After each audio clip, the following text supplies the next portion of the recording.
Hey all my Crimsonites, and welcome to the Crimson Cure channel, where we embrace our femininity, increase our womanly values, and celebrate our brothers. So join me on our feminine journey to learn, heal, and grow.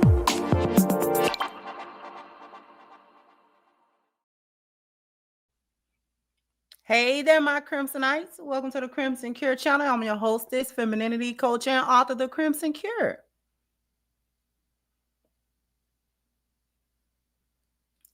How to become a coon 101. Take notes.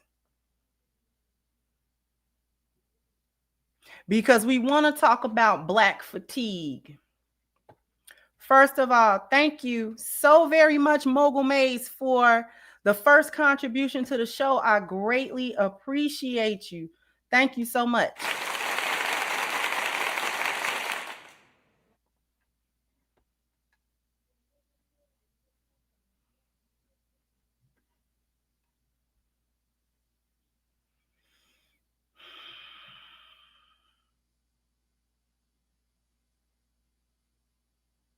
When I said y'all wasn't gonna make it,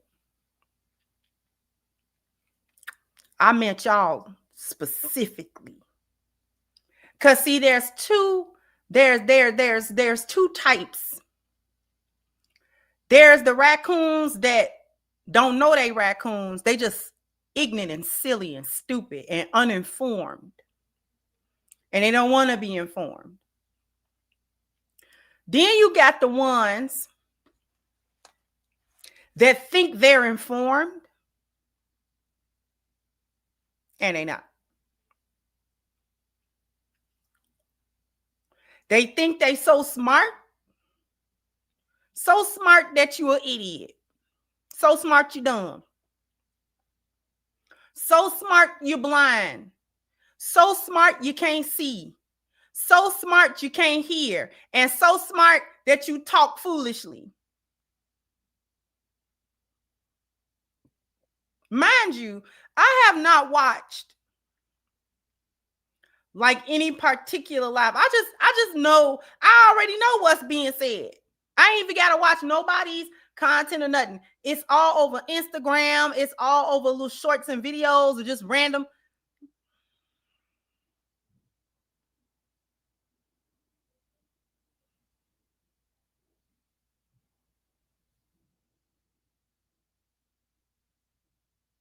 The first issue that I have with the so-called Black conservative, and I have openly said as recently as probably the last live stream that I was on, is that if you had to hold me at gunpoint and say, Crimson, do you lean more to the left or do you lean more to like the right? Do you lean more to liberal viewpoints or do you lean more to conservative viewpoints? I would have to say conservative viewpoints, just because I denounce things like feminism. I denounce things like you know what I'm saying, unfettered baby deletions. I denounce things like various different agendas being pushed through the educational system, pushed through, I denounce a lot of that. Okay.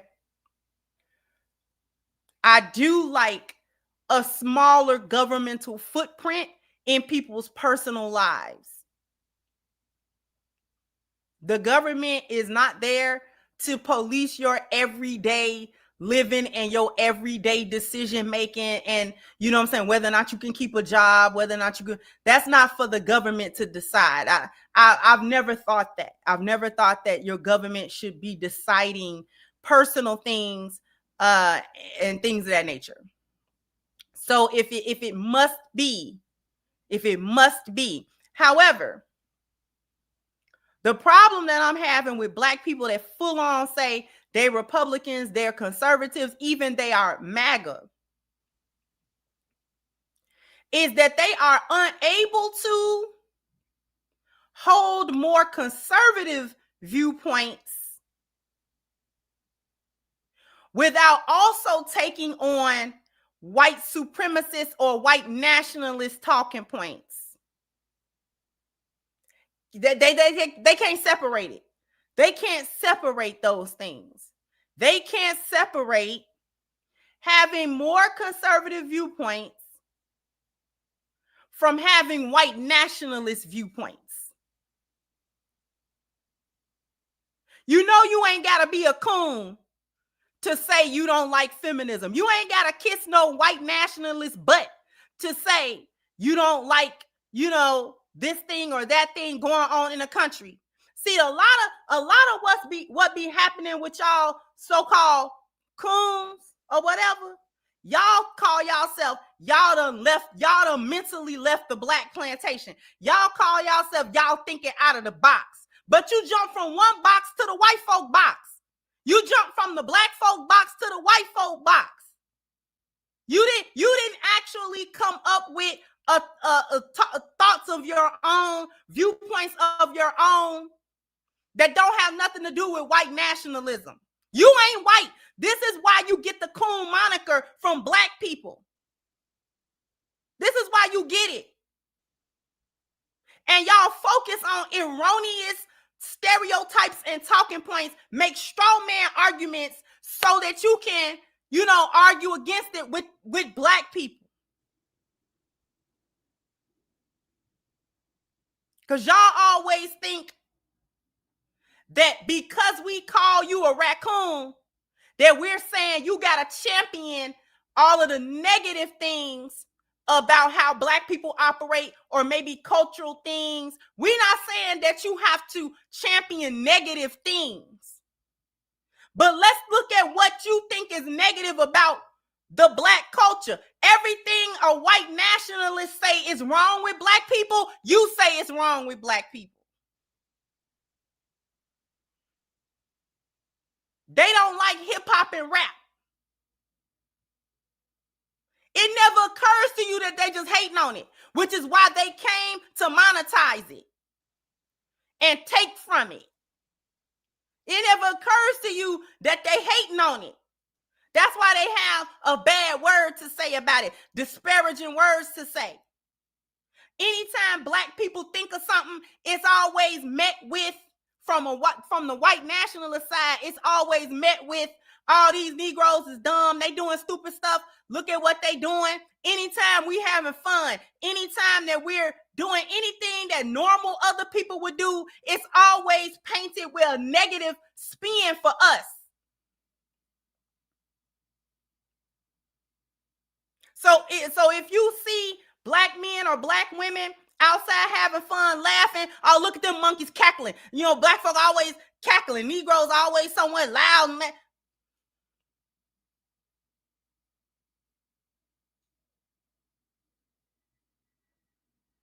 so the issue that I'm having it with it, just like this foolishness right here, what I'm talking about. So rap music hasn't had a negative impact on Black culture and community. Who put the negative impact in it? Black people or white people? Cause see, I watched rap be created. I don't know how old you are, but I'm old enough to have watched it at its inception.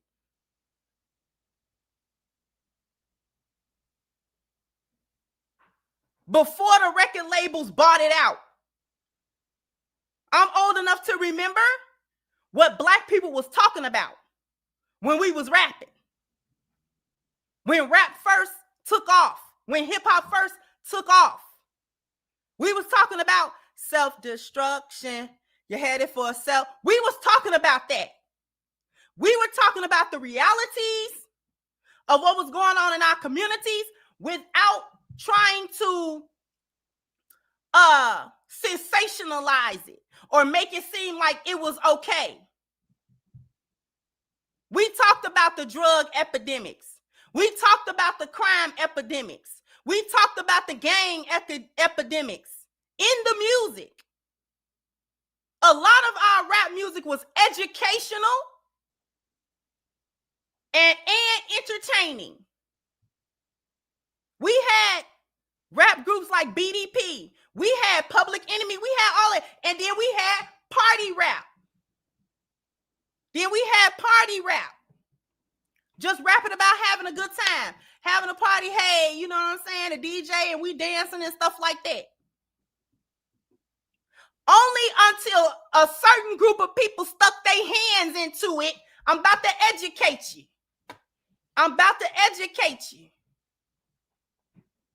Only when a certain group of people started sticking their hands into it because it began to be lucrative. It didn't start out that way. So white people didn't pay attention to it. It wasn't making no money. It was just, it was jungle music according to them.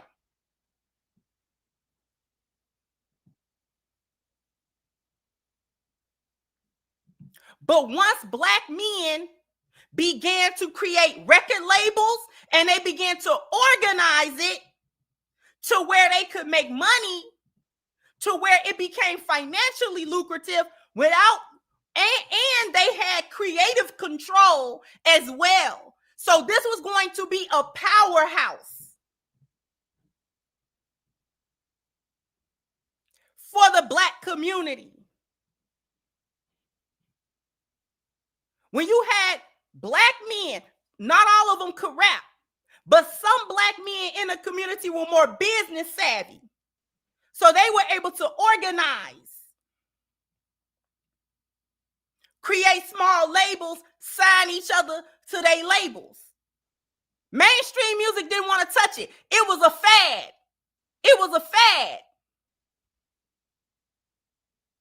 They didn't put much stock into it. It's a phase. It's a fad. It's not going to go anywhere or anything like that. Let the Negroes have it. Let the Negroes have their monkey music if that's what they want to do. We don't have to touch it because it don't mean nothing.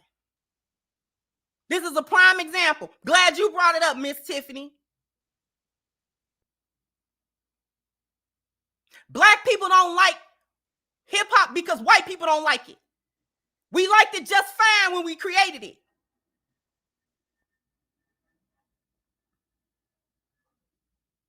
So once black men began to start organizing it into something that black men owned completely, from the creative aspect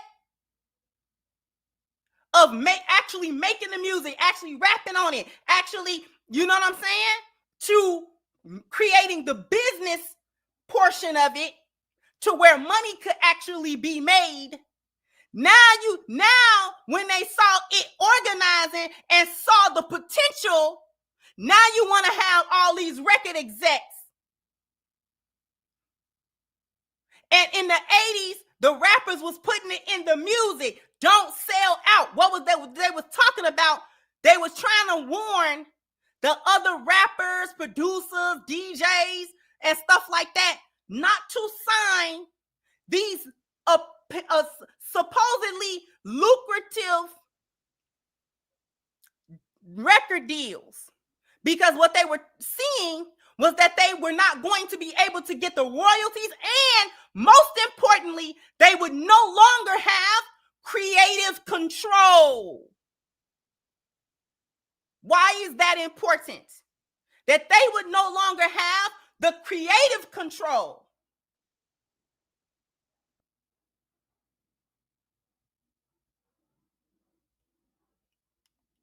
Because when the white executives got their hands on it, they said, no, all of that, the people don't want to hear all of that, lyrical, it's too much education. People want to party. People want to have a good time. That's the kind of music that we want to make. Music that's going to have people having a good time. We don't need, leave education to the school. Leave education to the books. We don't need all that conscious rap. We don't need all of these conscious rappers. What is that? People want to have a good time. People want a good beat. People want, things of that nature. And from that point, when they started giving, mind you, the young men that was rapping was sometimes 15, 16 years old, not financially literate, have never had that amount of money. It was enticing to them. We're not talking about older 30, 40-year-old men. We're talking about high school boys. High school boys. LL Cool J was 16 years old when I'm Bad dropped. 16, he wasn't out of high school. Most of the rappers were that young. Most of the rappers in the inception of rap music and its golden era were teenagers.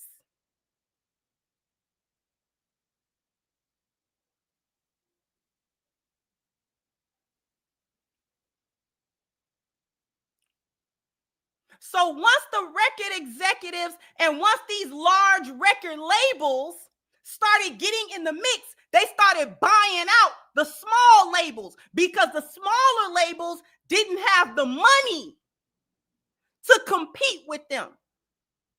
They didn't have the money to compete with them. They didn't have the money for that. This is where concepts like payola and stuff like that came from, because the DJs dictated what kind of music was being listened to. DJs on the radio and off the radio. DJs was in charge of who was listening to what. So once they got their hands on it and said, we need party music, we need music to make people feel good, we don't need all this conscious music, the conscious rap started dying off because they wouldn't sign them, they wouldn't pay them, and most importantly, they would not play them on the radio, wouldn't play them. They existed. But in order for a so-called conscious rapper to get into the mix after a while, they had to make a commercial sound. They had to make a commercial hit.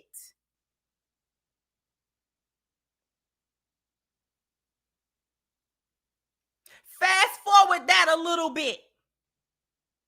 Now the record labels began to curate because they no longer had the rappers themselves, the artists themselves no longer had creative control. So they were being told what they had to say. If they brought their album, their records to the executives at the record labels,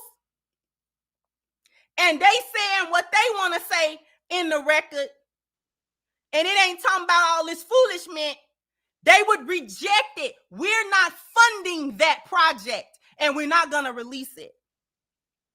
Now, mind you, they're in a contract, what's known now as the 360 deal.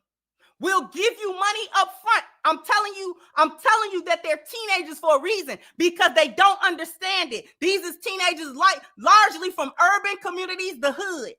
They don't have access to lawyers to have the lawyer to read the contract to make sure that the contract is fair to them. All that being pushed to them by the record label is we'll front you $1 million. We'll give you $1 million. What they thinking of is we can get our family out of the hood. We can come up out of it.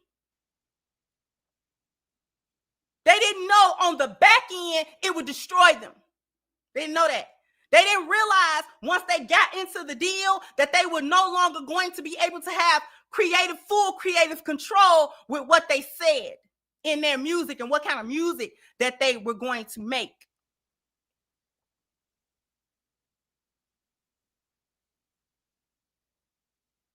Fast forward that a little bit, it started to get more commercialized. So if I want to speak positive things in my music and my record label will not back the project and they shelve me, now I gotta come make music that they're going to be willing to put out. I compromise what I'm gonna say. And I gotta do it because my John Hancock is on a contract that I owe them. The money they gave me was just an advancement. It was just a loan. I have to now create this music to make the money back for the record company. Not for me, for them. How many of our so-called conscious rappers to this day struggle to get the residuals, to get the royalties from music they made 30, 40 years ago? Music was a smash hit, song was a hit, album was a hit, they ain't make no money. Record label made all the money. So now you have music coming to present day, Miss Tiffany. I hope you still at the front of the class, ma'am. Coming to the present day, since you asked, but what has it turned into today? It turned into the product of record executives that are not run by Black people. Record labels that are not run by Black people. Having creative control over what music is actually released and what is not. And they have released a slew of foolishness, anything from talking about guns, overly sexualized, hoes, pimps, players, drugs, guns, in a way that glorified and made it seem lucrative and made it seem okay to the youth that they knew was listening. That's why rap, so-called rap, is so-called destructive. Not because Black people made it destructive. It's because your little friends, your little mayonnaise friends. So they make the money off of it. They don't listen to it. And the conscious rappers still exist, but you don't know who they are. Wonder why? Because we knew who Public Enemy was. We knew who Tribe Called Quest was, the Native Tongues. We knew who the Jungle Brothers was. We knew who they were. We knew them people. We was rocking them people. We knew them.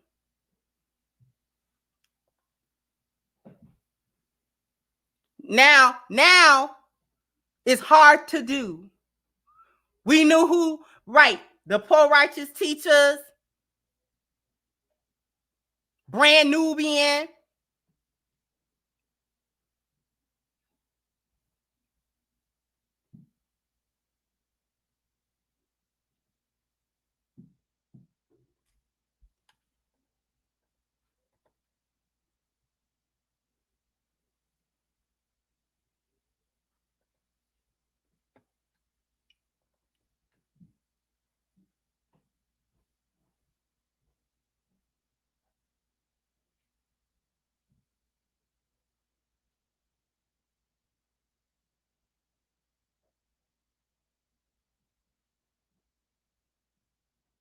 So when we want to talk about what happened to rap, that's what happened to rap.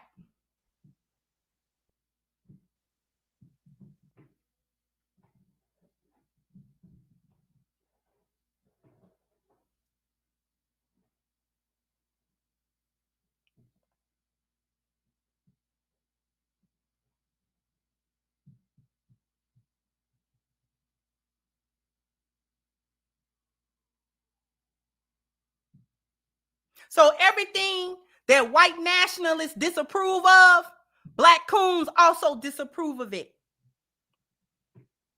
Everything.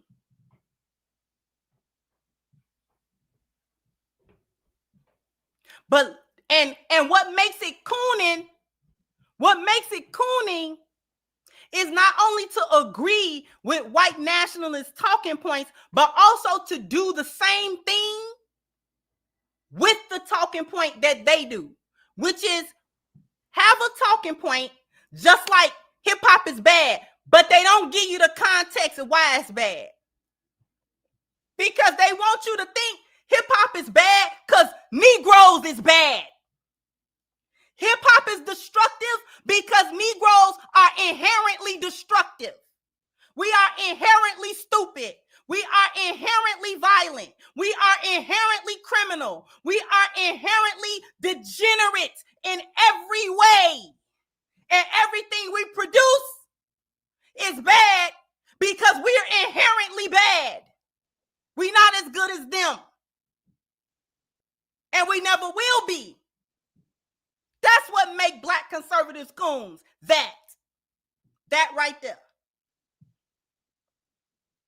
You say that's what I mean by you can't be conservative. Y'all problem is you can't be conservative without taking on white nationalist talking points and thinking. They dehumanize black people as a whole. All the black people are criminal. No, we're not. No, we're not.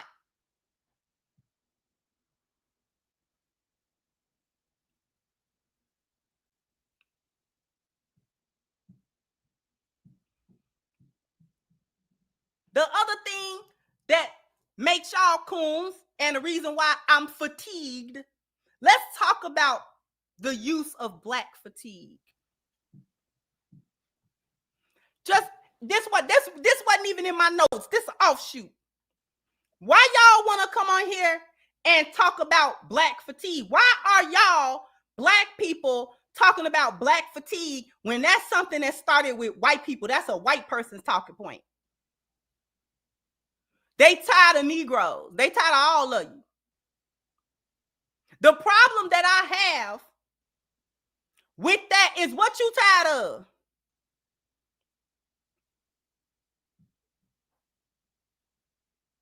You come here to talk about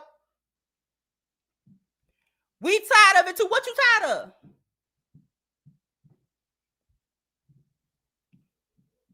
I don't mind us discussing what our issues are. As long as it comes from a place of love, we're giving constructive criticism to the deficient or dysfunctional parts of our collective mindset and our collective things that we do. I do it every day on my channel. I talk about the collective dysfunction, the collective bad point of views, bad takes that we have, bad behavior that we had. But like I told you before, I love you. There are other black people that talk about it, but we love you. We love you. I don't sit here to sit in judgment of other black people like I'm so high and mighty. I want to see us do better. White nationalists don't want to see us do better. They sit in judgment of everybody else's culture, everybody else's mindset, and how everybody else think. They don't have no intention of helping nobody else. None. They sit around and talk about you like a dog.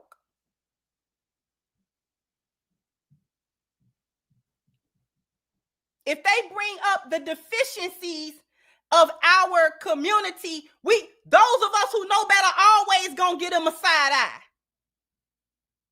What you worried about it for? Because they discuss the ills absent of the historical, environmental, social, and economic contexts. Everything they discuss about black people is in a vacuum. It's isolated.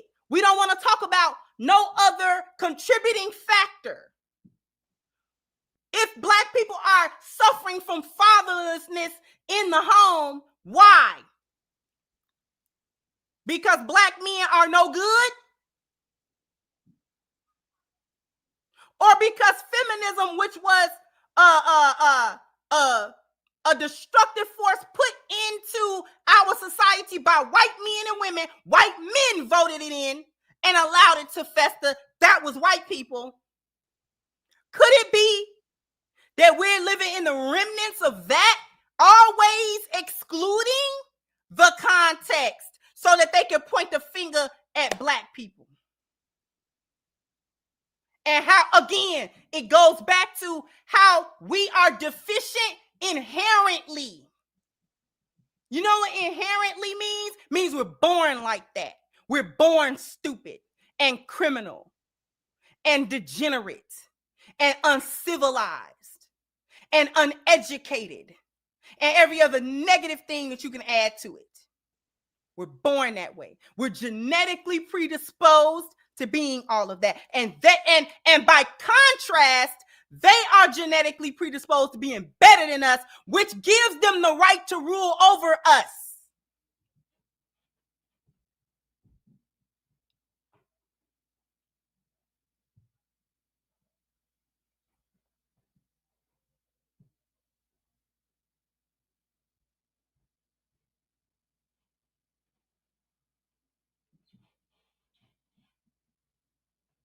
And any little song and dance that they give you about why they do what they do, you swallow it hook, line, and sinker.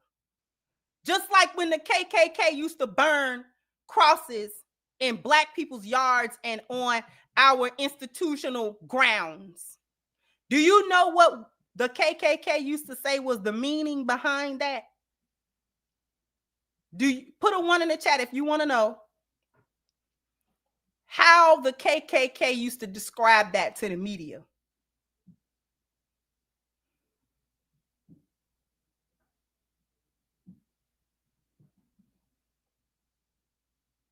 They used to describe burning crosses in the yard as lighting the way for Christ to Black people because Black people were lost and no longer knew their place in society, which, by the way, was to be subjugated. That was the place that they didn't know.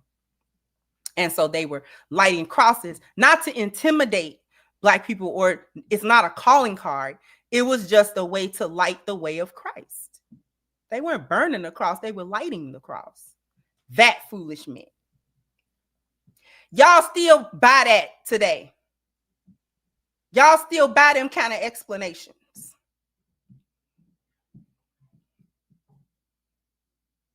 Y'all still buy them explanations. That's why y'all so busy trying to explain away everything that Charlie Kirk was saying. He ain't mean it like that. He ain't mean it like this. He ain't mean it like that. What?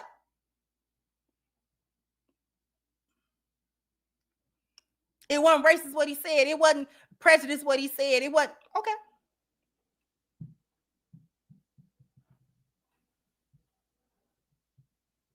We're going to talk about this. This wasn't even my notes either. We're going to talk a little bit about the DEI situation from a different perspective. But before we do that, after these messages, we'll be right back. Because I need everybody to go to ashkicking.com if you want your skin to be looking and feeling its absolute best, and you need the body butter that is on your screen right now, okay? Please take advantage. If this is going to be your first order, please take advantage of the 10% discount using the promo code Crimson at checkout. Once again, the link is pinned to the top of the chat, ashkicking.com. Oh, you guys are bam, bam, bam, bam. You got to hit the like button, bam, bam. You got to Go ahead and hit the like button. Do I have something going on right now? I might do. Hold on. Because I'm going to get to these super chats. Hold on.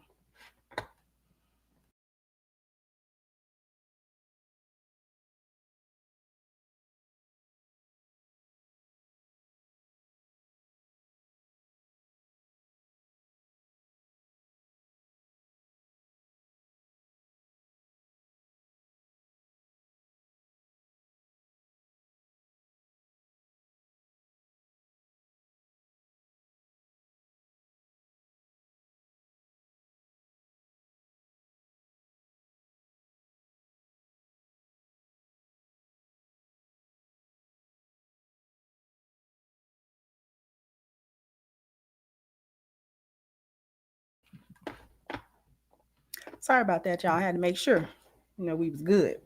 Let me get to these super chats. Thank you, Rashi. So I took my A game today. Thank you, Rashi, for your contribution. Appreciate you. Thank you, Mr. AMG. So I love your perspectives. I appreciate you as well. Thank you, Phineas. Said old school liberals are not the same as leftists. Old school liberals are conservatives by today's standards. Thank you, Mr. Brown. Say they really think they be cooking. Sit down and shut up. They think is the answer. But many of the emotional, not FBA, they think they know better. Thank you so much.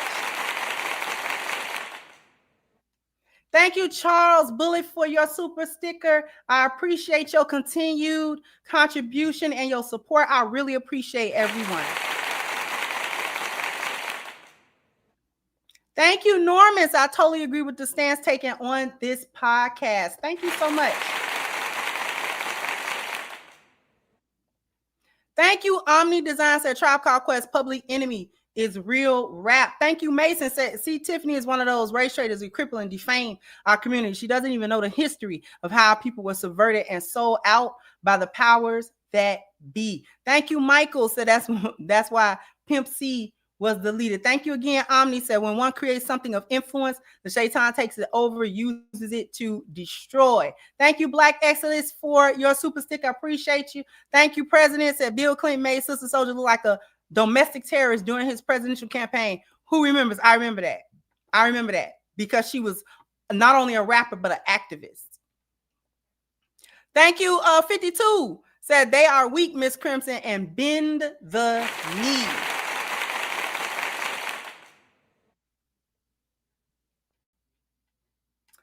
Thank you. HVAC said Black fatigue was originally low vibration people versus high vibration Black people, hood versus intelligence. What happened was the palm colors twisted it. Okay. Thank you. Marty McLean says, showing my support for your show. Keep up the outstanding work. I appreciate you so much. Thank you. Thank you, C. Williams, for your contribution. Thank you again, Blue Exodus. They want Black people to look for context in what Kirk said about us, but they don't look for context in mayonnaise supremacy. Thank you. Rodney said, hey, Crimson, I was watching some of his debates, and in a lot of his arguments, he discussed issues from a moral and legal perspective, and I now know exactly what he meant. Thank you. If he was discussing it from moral and legal, it was biological and environment, because ethics is culture. He wasn't really talking about culture unless he was talking about Black people's culture. But thank you. He did talk about it from biology, environment. Skip the culture. He skipped the culture. So that you don't get to make the correlation for all three. Thank you, Deezy. Said, can't forget about the New Age conscious community rappers, J. Cole, Common, Kendrick, and me. Not me. Thank you, Red Rooms and Miss Crimson cooking this evening, and I'm here for it. Thank you so much. Thank you to everybody that's here.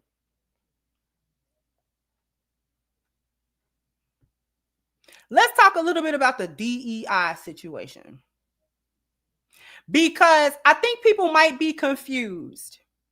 Because when DEI, diversity, equity, and inclusion, was introduced officially into businesses, hiring practices, and things of that nature,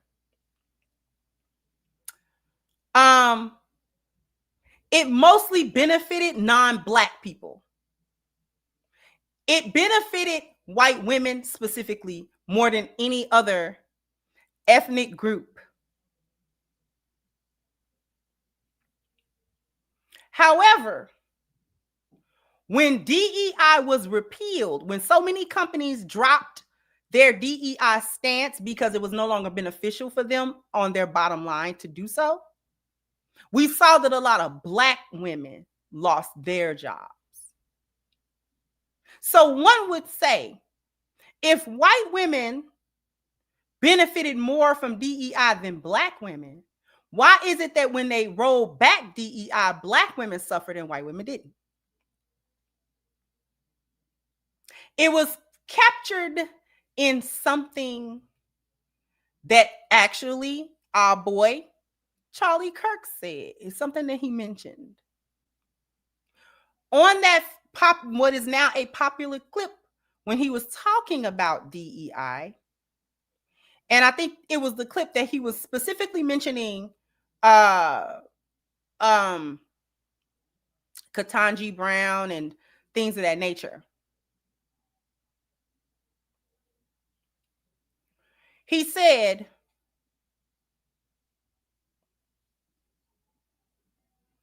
that these unqualified people took a spot that would otherwise belong to a white person.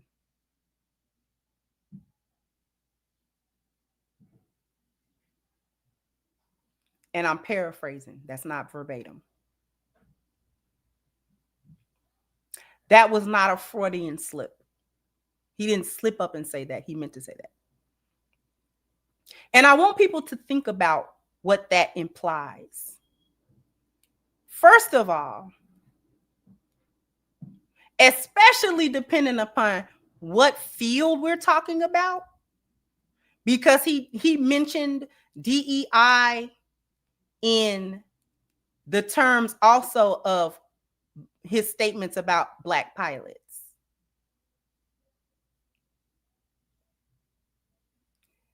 Regardless of whether or not it was used properly, DEI was used properly or not, especially depending upon certain industries, the diversity, equity, and inclusion was placed there in order to open the door for qualified people that were non-white.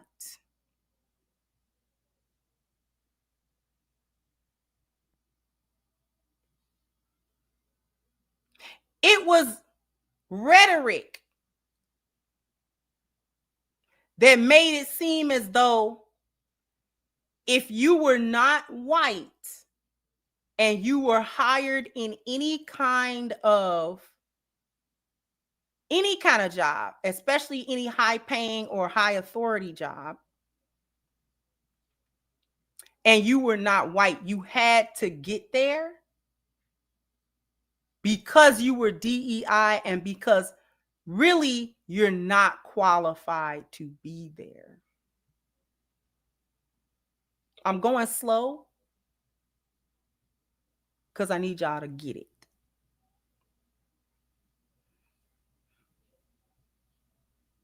He said they took a white spot, indicating that if they were white, they were automatically qualified. Because the part that you don't say, the quiet part is white people are always qualified. They would never need an initiative to allow them into spaces because they're qualified whether they're qualified or not. So for instance, a Black pilot isn't a pilot because he don't go to flight school and they just let him in there because he's Black. He don't know the first thing about flying a plane. He has not gained a sufficient amount of flight hours, which is a pilot's experience level. He has not passed the proper trainings that he needs to pass in order to fly the aircraft that he wants to fly. So let's say he learns how to fly small aircrafts like crop dusters and things of that nature, single person aircrafts. It's a different requirement if he now wants to be hired by a major airline.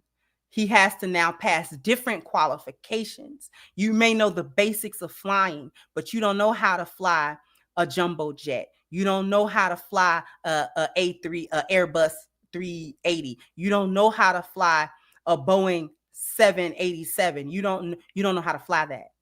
So you have to have a certain amount of hours in the flight simulator first to get accustomed to the interface of these aircrafts, learning the aircraft. You have to pass several tests, for competency.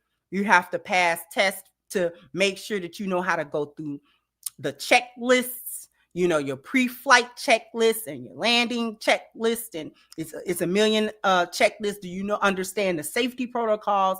It's a whole litany of things that a professional pilot, before he can enter into that cockpit,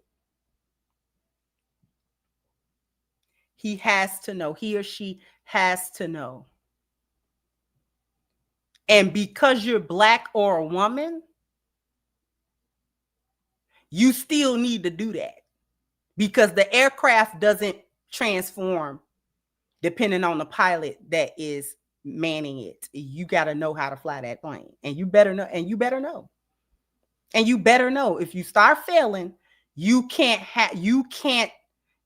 fly this plane. You can't. You're not allowed.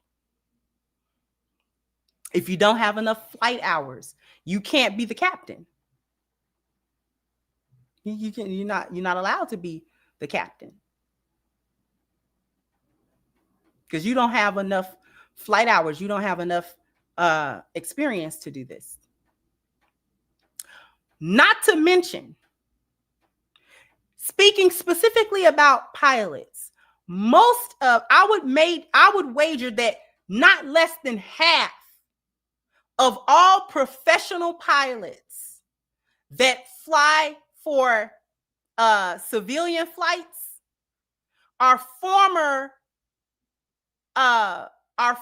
military from the Air Force. They're Air Force pilots. They've had many years of flying that plane. They know how to fly planes.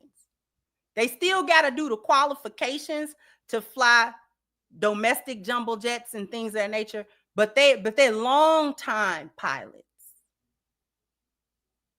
So these are not people off the street that get to come in and sign up, and then you get to be in a pilot seat. That's not how that works. That is not how that works at all.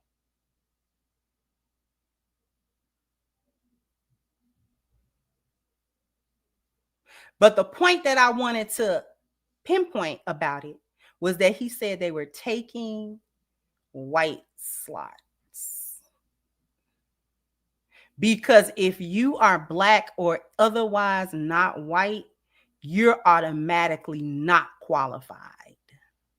If they see you working anywhere with a job of merit, if they see you doing anything than fast food work or some type of low-level service job, if you're in a corporate position or you're in a position of leadership in your field, or you're in making high amount of money or anything like that, and you're not white, you a DEI, which is now synonymous with you were underqualified for it. There's no way that you went and got the proper education and the proper certifications and have the proper knowledge to be a part of that.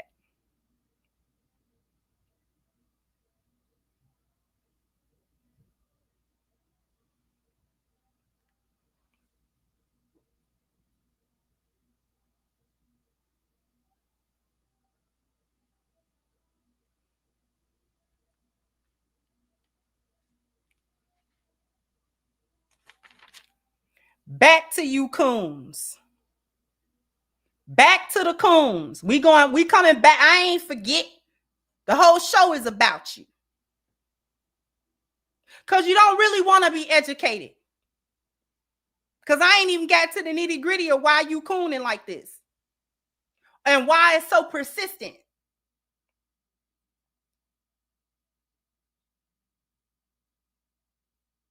My problem with you, like I said before, is that you take on the same intention as white nationalists do for your talking points. Like I said before, when they talk about Black people, they have no intention of helping Black people. They have no intention of, and they project out and they rewrite the narrative and they enter into revisionist history about how Black people got to the point where they got to. And in an effort to erase what I said was the historical, environmental, social, and economic context as to why we're here where we are today, in order to erase that, they have arguments such as the bootstrap argument, and they castigate Black people for not being in an equal socio-economic space than white people. And they dismiss it by saying, we are now in a free country. You are no longer enslaved. So why can't you catch up? We've been ahead of you 500 or 600 years, but in 100 years or less, because aside from chattel slavery, we had Jim Crow, we had redlining, we had black codes, we had all of these systematic things in place. Why haven't you been able to overcome all of that and be equal to us? It can only be because you're stupid and you're lazy and you don't know how to work and you don't know how to make it and you don't have education. This is why you can't be equal with us. All the context gone. And they term it as, anytime you bring up the context, it's victim Olympics. You're just making excuses. Y'all ain't been in chains for 100 years. What are you talking about? No, y'all just ignorant now. And they use the worst among us to color all of us. And the coons do it too. White nationalists do it because that's what they do. They're colonizers. They have perfected colonization of the mind as well as of the physical land and body. They've perfected it. They know how to colonize your mind. How else do you think that chattel slavery, as brutal and heinous as it was, lasted so many years? How do you think that it did that? Where do you think we get the concepts of house Negro and all that kind of stuff from? Because the colonization takes place up here. They've always given you nice words that meant your subjugation. They've always said things in a way that was meant to make you think of it a certain way. They think of it a different way. They wanted the slaves to be good Christians, but their definition of that was very different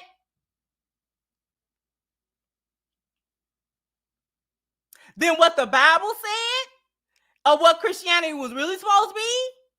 They justified everything they were doing by telling you you were being good to allow them to subjugate you. God was pleased with your subjugation. And if you were to be a person of, this is back to that moral manipulation. If you were a good God-fearing person, then you would enjoy your position of subjugation because we're meant to be above you. And they would give you a modified version of the Bible. You can only read so many passages of it, certain passages of it. They would take it out. They've always taken things out of context and given it to you and spoon-fed it to you. They have a full way that they think about that. It is not the way that you think about it. So when they say, or when they intimate to you that they have a God-given right to rule, no matter what that rulership looked like, as long as it benefit them, You got to understand they're not even talking about the same God in the same way that you think about it. And it's not the same. They God did tell them to do that. They God is not Allah subhanahu wa ta'ala, not the Most High, not the Lord of the heavens and the earth and everything in between. That's not they God.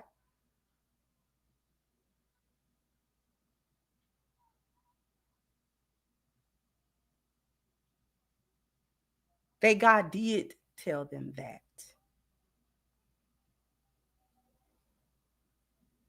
It's their destiny to do. They're destined for. This is how they talk. This is how they talk about themselves. You're not included in that. I don't care how you, because let me explain something else. They use certain rhetoric. Part of the rhetoric that they use, and y'all still ain't got it, that they use propaganda and rhetoric. It does not reflect how they actually feel. That's why it's propaganda. Because other people are supposed to accept it, not them.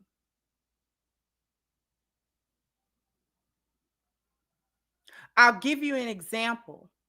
They'll give us the rhetoric of good people by telling us that they don't want to live around criminals and ghetto people and violence and things of that nature, which would give somebody else the impression that they were okay with other cultures and ethnicities as long as the people of those cultures and ethnicities did not engage in those behaviors. This is where you really get the coon from.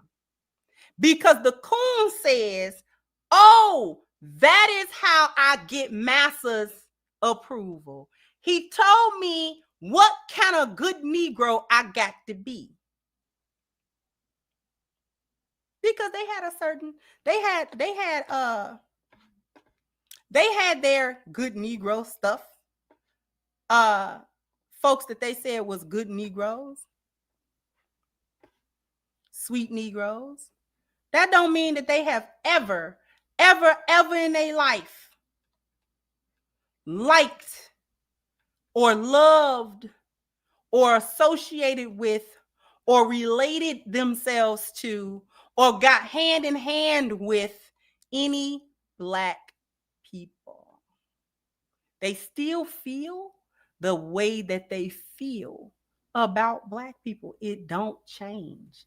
It does not change. I'm going to give you an example, a very, very, very recent example. Real recent.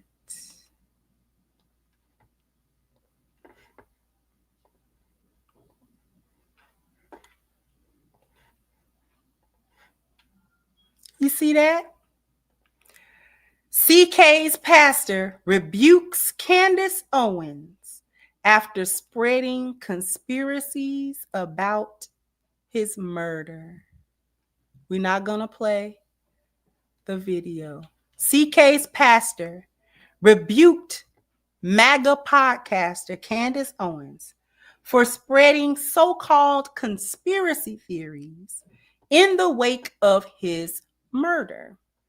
Ever since the 31-year-old conservative activist was fatally deleted, and when he was deleted, during a speaking engagement, Owens has been so-called peddling, this is the word that they use, a slew of rumors and conspiracy theories about his death. Speaking out against Owens' actions, Rob McCoy, who co-chairs for the Faith Division of Turning Point USA, said that Kirk was a friend to Candace and never spoke poorly of her, though he disagreed with her. He never operated nor entertained gossip or innuendo concerning Candace. He urged Owens on Tuesday to behave like Kirk, who he claims would not have spread similar theories if, God forbid, this tragedy had been hers. I only wish at this tragic time of mourning that she would be a friend to Charlie that he was to her. He would never have treated Candace or her family in such a way had, God forbid, this tragedy been hers. Meanwhile, Owens, who once served as the communication director for Turning Point, spread quote-unquote rumors that Kirk may have been targeted because of his views on the war in Gaza. She said, this was a tweet that they saying that she put on X, "We were very wary and suspicious of the people who are already telling us to stop asking questions about his deletion."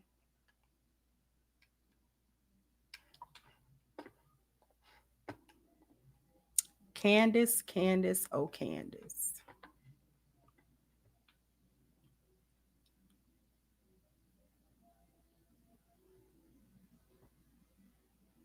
Why did I read that to you? Because it ain't no such thing as a good Negro.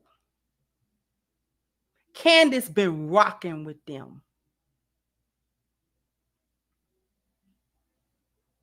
The only bit of respect that I'm going to give Candace is that she equal opportunity with, because she is asking some very uncomfortable questions.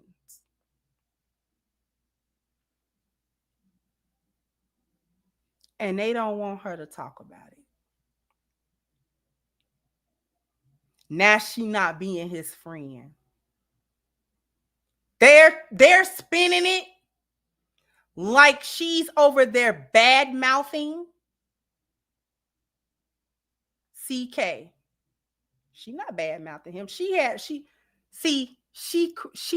even sat up there and cried on that live stream about him, how he was her friend and this and that.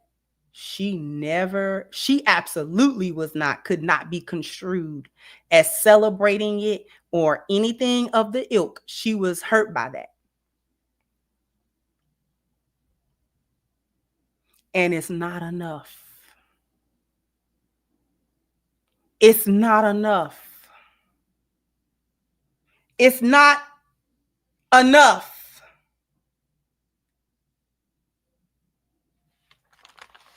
Because what they failed to do, what every so-called raccoon from the Black community fails to do, is acknowledge the people that they trying to hold hands with ain't never held hands with nobody.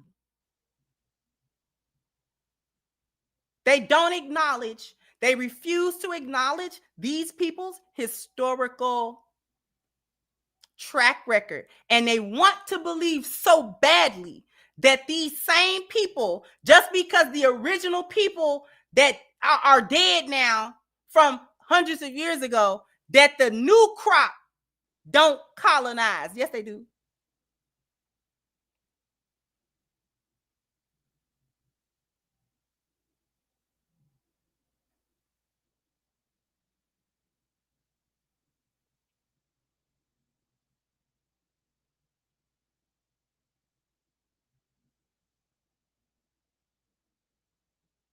These people have a track record that they are not going to give up. They can't. How many times I gotta tell you they cannot give it up? Before I get to these super chats and end it, I'm gonna explain to you again. The biggest problem that white nationalists now have is not even Black people. It's that wolf that they've been feeding and let lay up in their house. They done let that wolf lay up in the house. The problem that they got with the wolf is that the wolf think about them the way they think about everybody else.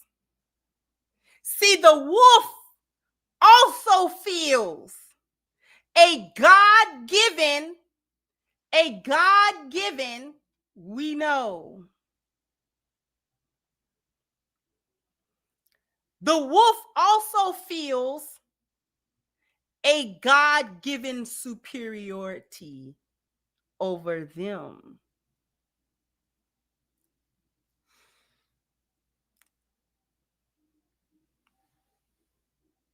They're not liking that feeling.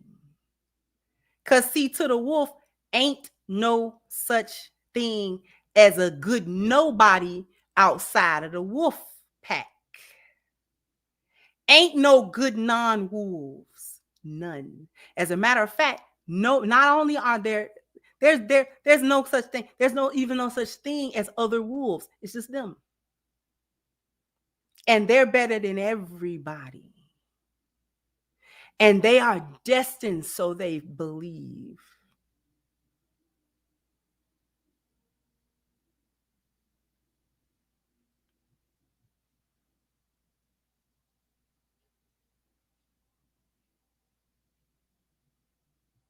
If I am using a euphemism, why wouldn't you use a euphemism in my chat?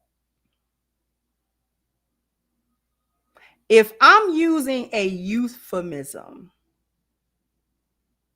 why wouldn't you use a euphemism in my chat?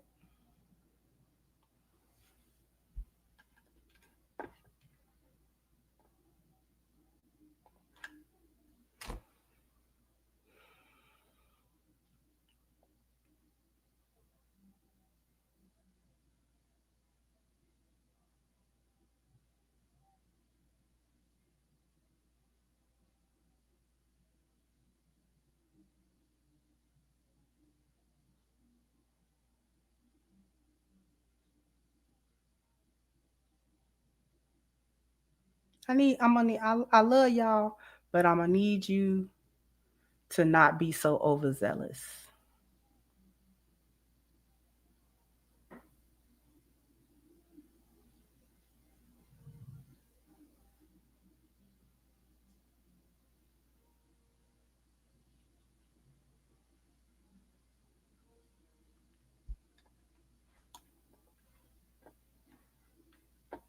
They got bigger problems. That wolf is big. And he greedy.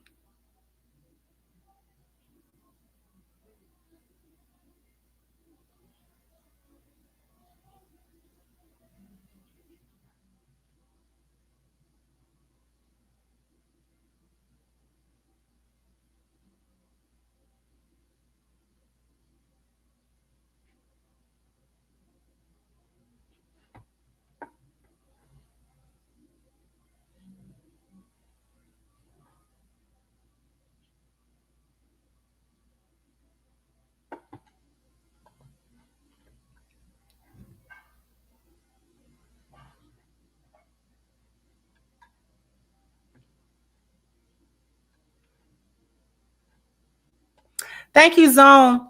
So I think they only understand deconstruction or division because they've survived from it so long. They're never the ones providing leadership or mentorship. Thank you, Red Room said PMP seemed like he was trying to defend old boy, but I can't say for sure. Got to go back and finish watching the clip. No comment. Thank you, Torian. Hey, how you doing, Torian? Said CK was a junior college dropout and got rejected from West Point, yet got a job working in the military department in the Trump administration. Sounds like a DEI to me. Thank you, Andre. Said liberal blacks, I'm a victim of all non-blacks. Black conservatives, I'm a victim of all blacks. From tap dancing for Dems to tap dancing for conservatives. Thank you, Mr. AMG. So I can't stand black coons. Thank you, Torian. So I don't know if you ever heard of this term called drapetomania, which means that the slave had to have a mental illness for daring to seek freedom from enslavement. Thank you once again. I had not heard that, Torian. Thank you again, Charles, for your contribution. I greatly appreciate it. Thank you, Sparkle. Said Wedico is a real condition and one of many of them suffer from. Look it up. Major double standards, reverse psychology, gaslighting, is used. Thank you, Aquanaut, for your contribution. Thank you, Andre. We know who the wolf is, beloved. But thank you. Said oneness revenge on Christians for what Rome did to them 1,000 years ago, but they're to white people what white people are to everyone else. Thank you, Mrs. F. Black. Thank you so much. Thank you to Coldest Jenkins. Said FBAs aren't obligated to be empathetic towards people who despise us. CK earned our lack of empathy. I'm not going to name too many other people. I'm not real interested in naming the content creators, because if the shoe fits anybody can wear it. But I thank you. I thank everybody for coming through. Yeah, big time. That's because they time up too. They think they next up, but it's not gonna go how they think it's gonna go. It's not gonna go how they think it's gonna go. They think they next up, but it's not. It's not.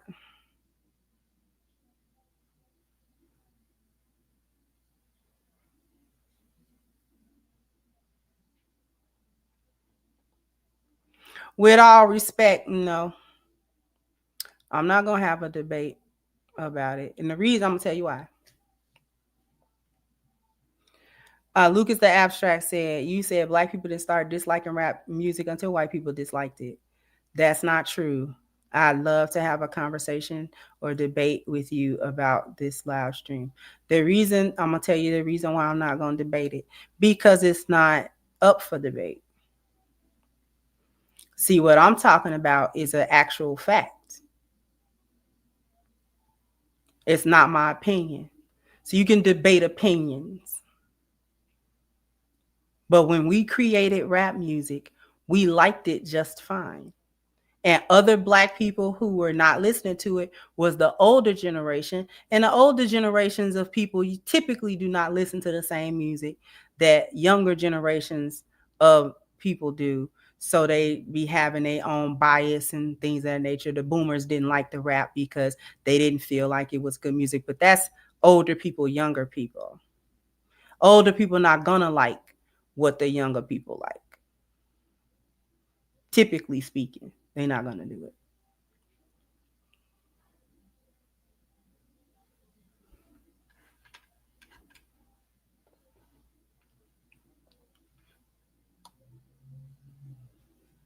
So that's why I'm not going to debate it, because you can debate an opinion, but you cannot debate a fact.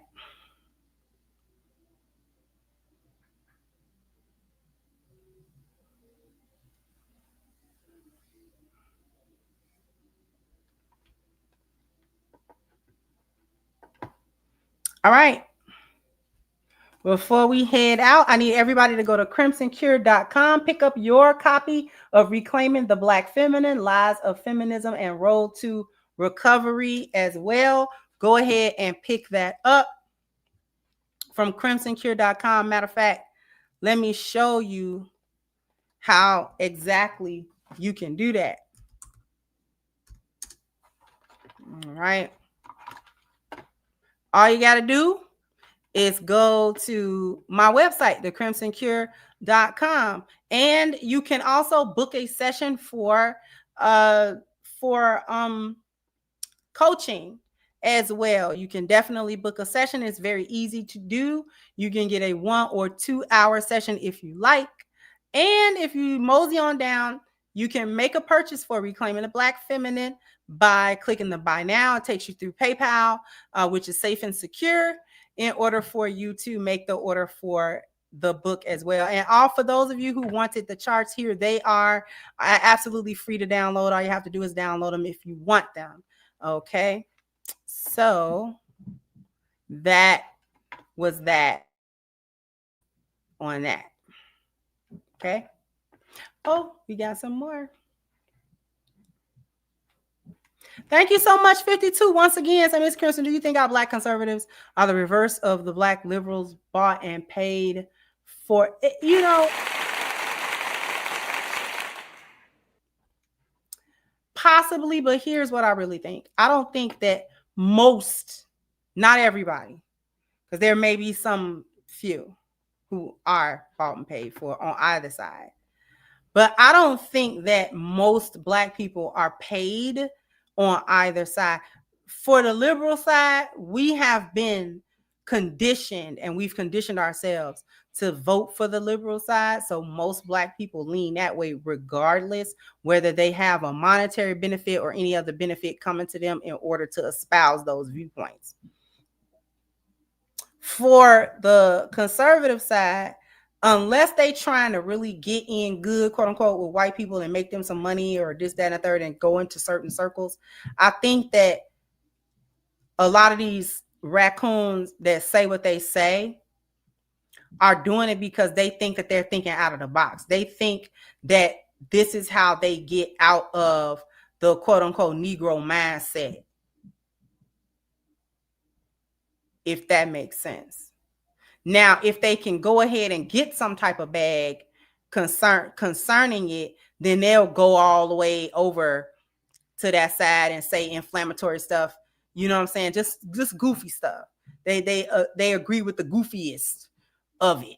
You know what I'm saying? They don't make no, they decide not to have any discernment about any of it or whatever.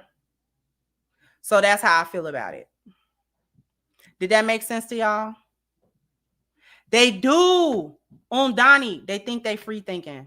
They think that quote unquote liberal or democratic Black people are not free thinking, which they're not. But y'all not free thinking either.